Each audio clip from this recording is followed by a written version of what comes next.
안녕하세요. 오늘의 사연 지금 바로 시작해 볼게요. 엄청 오래된 인연입니다.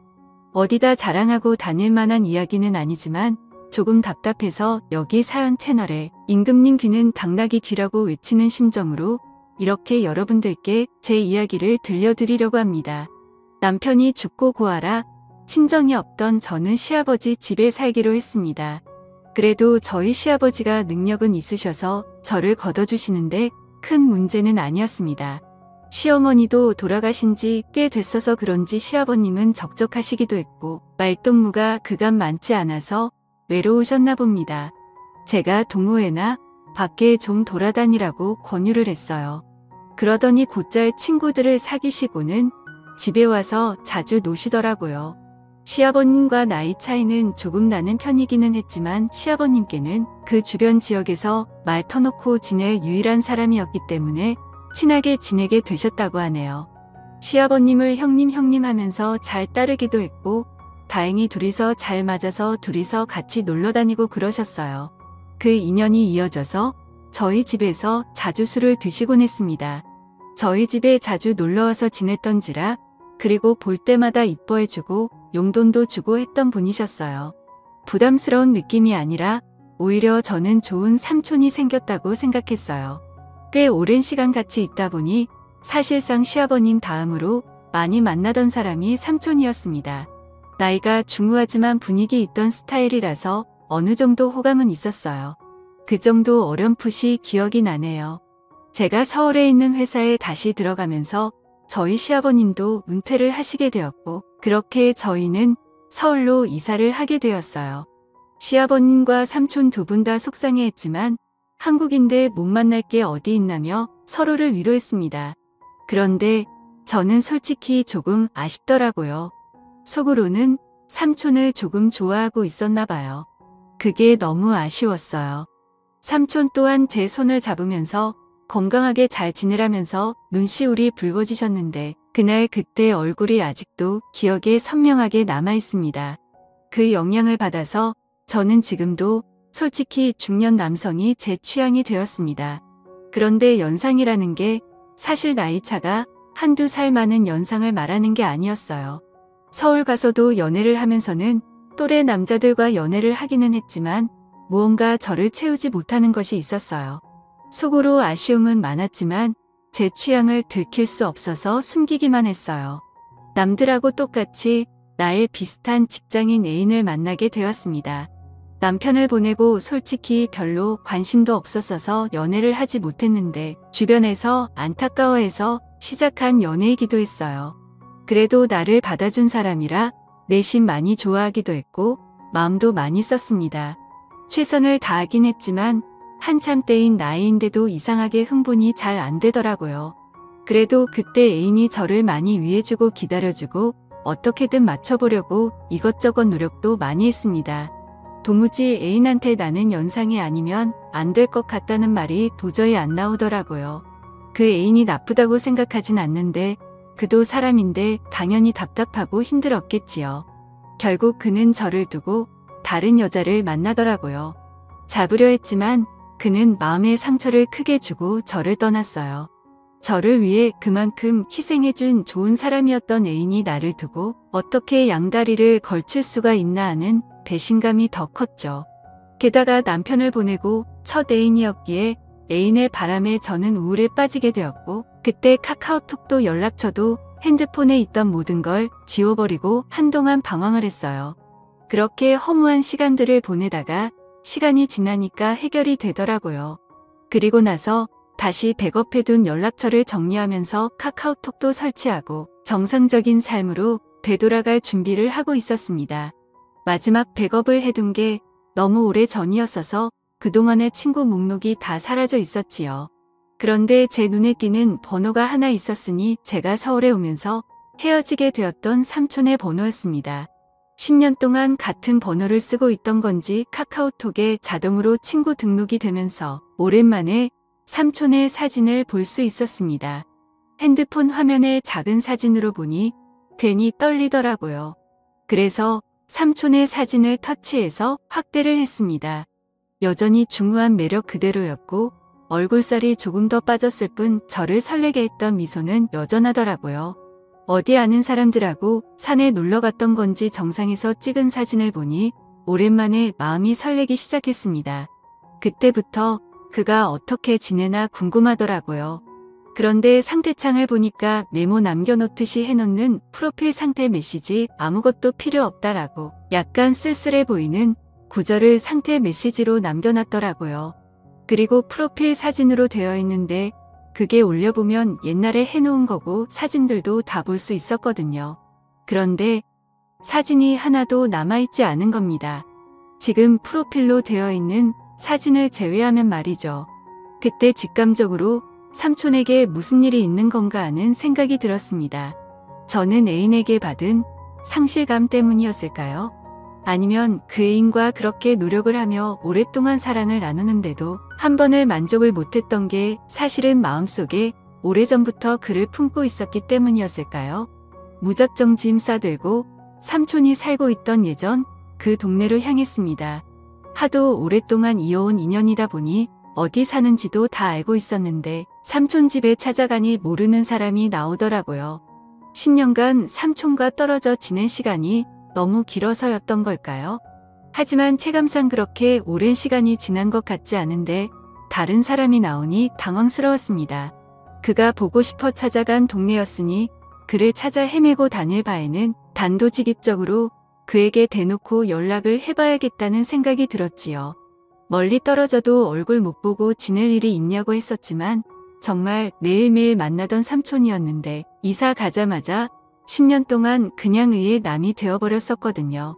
내 번호가 저장이나 되어 있으려나 사실 큰 기대를 하지 않았는데 삼촌은 전화를 받자마자 제 이름을 불러주더라고요. 이렇게 반갑게 맞이해줄 거면 왜 지난 10년 동안 모르는 사람처럼 지내왔는지 제가 얼마나 삼촌을 보고 싶었는지 몰랐나 싶기도 하더라고요. 삼촌과 저는 오랜만이라며 시아버님은 어떻게 지내는지 서울은 어떠니 회사는 다닐 만한지 별 시도 없자는 안부를 물으며 한참 동안 대화를 나눴습니다. 그러다가 삼촌도 제가 갑자기 연락을 한 이유가 궁금해졌는지 오랜만인 건 좋은데 무슨 일 있는 거냐고 왜 연락을 했냐고 물어오더군요. 그래서 솔직하게 삼촌 카카오톡에 있는 사진과 프로필 메시지를 보고 삼촌한테 무슨 일이 있는가 싶어서 저도 모르게 연락을 하게 되었다고 했습니다. 그러니 삼촌이 제 말을 듣고는 뭔가 쓸쓸하게 웃으면서 별일 없다고 하더라고요. 그래서 실은 삼촌한테 무슨 일이 있는 줄 알고 지금 이 동네까지 내려왔다. 삼촌 집까지 찾아가 봤는데 모르는 사람이 살고 있더라 하는 이야기를 꺼냈습니다. 그러니 삼촌이 조금 놀란 눈치더라고요. 밖에서 한 1시간 정도를 기다렸더니 삼촌이 헐레벌떡 제가 있는 곳까지 나오더라고요. 그래도 그 와중에 제 마음을 눈치라도 챈 것인지 옷도 멀쁘게 입고 머리도 다듬어져 있는 게 조금 멋을 내고 나온 삼촌의 모습은 제 생각보다 훨씬 더 멋있어 보였습니다. 10년의 세월이 무색하게 저를 설레게 만들던 그 남자가 내 눈앞에 있으니 묘한 마음에 휩싸이기 시작했습니다. 심지어 예전에는 항상 시아버지와 함께 셋이서 그를 만났는데 이번엔 남자 대 여자로 단둘이서 만나고 있으니 그 기분은 말할 게 없었지요. 직접 만나니 삼촌이 아무 일 없이 잘 지내고 있다던 말과는 다르게 삼촌의 현재 상황을 말해주더라고요. 사실 저희 가족이 서울로 가기 전부터 아내와 불화가 생기기 시작했고 10년이 지난 지금에서야 결국 이혼을 하게 되었다는 겁니다. 그런데 그 과정에서 자식들이고 뭐고 다 대가리 크고 나니까 자기가 회사 다니며 힘들게 키워준 것도 모르고 어머니를 따라갔다고 자기는 이제 완전 혼자가 된 거나 마찬가지라며 힘들어 하더라고요. 삼촌이 힘들다고 하는 말에 저도 사실은 이러하다며 현재 제 상황을 설명했습니다. 저 또한 큰 우울에 빠져 있는 상황이라 삼촌이 보고 싶어 여기까지 내려왔다는 그 명분을 설명하고 있던 것 같았습니다. 그런데 삼촌은 눈이 휘둥그레지면서 그런 일이 있었는데 왜 여기를 내려온 거냐고 묻더라고요. 그래서 삼촌에게 커피 말고 같이 술이나 한잔하자고 같이 술 마셔주면 다 이야기를 해주겠다고 말했습니다. 삼촌이 눈빛이 조금 바뀌기 시작하면서 어렸을 때도 자주 가던 동네 호프집으로 저를 데리고 갔어요. 여기가 음식도 맛이 좋긴 하지만 일단 이야기하기 좋은 벽 쪽으로 자리를 잡았어요. 칸마다 나누어져 있고 조용히 단둘이 이야기 나누기에는 이곳만큼 좋은 곳이 없었거든요. 그때 저도 솔직히 삼촌과 조금씩 저에게 마음을 열고 있다는 생각이 들기도 했습니다. 삼촌이 저랑 술 같이 마시니 뭔가 묘하다고 하더라고요. 술을 한 두 잔 나누다가 저도 삼촌에게 제가 애인과 헤어졌던 이야기를 하면서 사실 애인 앞에서 내가 다가가지 못한 이유와 노력을 해도 잘 해결되지 않았다고 말했어요. 그리고 그 문제의 중심에는 항상 다른 사람도 아니고 삼촌이 있었다고요. 대충 고민 상담을 해주려고 했던 것 같은데 바로 돌직구를 날려버리니 정신을 못 차리고 제 말에 얼어붙어서 아무 말도 이지 못하더라고요. 그래서 한 번 더 삼촌에게 돌직구를 날렸습니다. 사실 이제는 모르겠다. 내가 뭐가 잘못된 건지 아니면 정말 삼촌 때문에 그런 건지 한번 알아보고 싶다고요. 이게 해결이 되면 저도 앞으로 저한테 문제가 있는 게 아니라 억눌렸던 제 마음과 상대적인 요인을 알 수 있으니 저한테도 도움이 되지 않겠냐. 삼촌에 대한 걱정도 많았지만 나도 내 마음을 확실하게 정리를 하고 싶어서 찾아온 거다 하고 단도직입적으로 다른 게 아니고 삼촌을 원한다는 말을 건넸습니다. 삼촌은 무슨 말을 그렇게 하냐며 손사래를 치기는 했지만 거절을 하지도 않았고 자리를 떠나지도 않았습니다. 결국 삼촌도 스스로가 맨정신으로는 할 수 없겠다는 결론에 도달했나 봐요. 우리가 암묵적인 동의를 하긴 했지만 실수나 마찬가지인 거야 라고 상황을 만들더라고요. 삼촌은 가족들과 떨어져 나와 혼자 지내고 있으니 집에 혼자서 지내고 있었어요.